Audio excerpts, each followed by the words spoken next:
In this video, we shall be looking at IDOs. You must have heard about that in tokens or in tokenomics. So IDO stands for Initial DEX Offering, right? Stands for Initial DEX Offering. And what is it all about? It is actually a crowdfunding techniques that allows projects to launch their tokens on a decentralized exchange.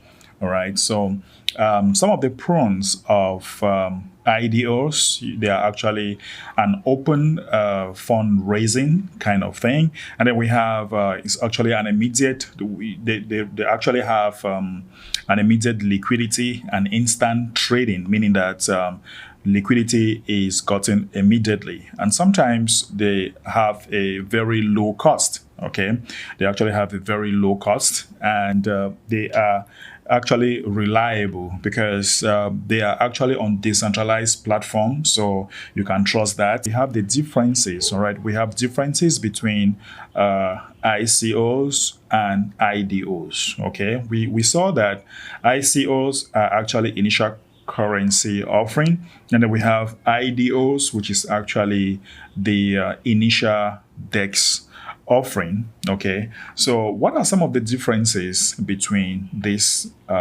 two?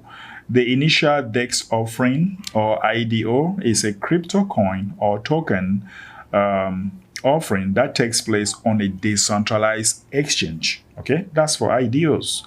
And in contrast to an ICO, where tokens are sold prior to exchange listing.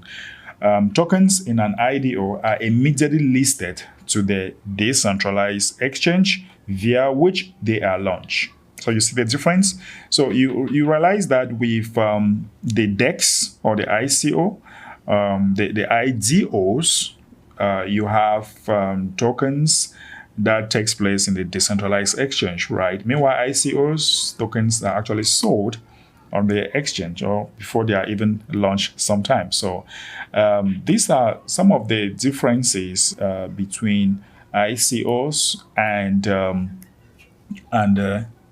IDOs. Okay, so in our next video we shall be looking at IEO.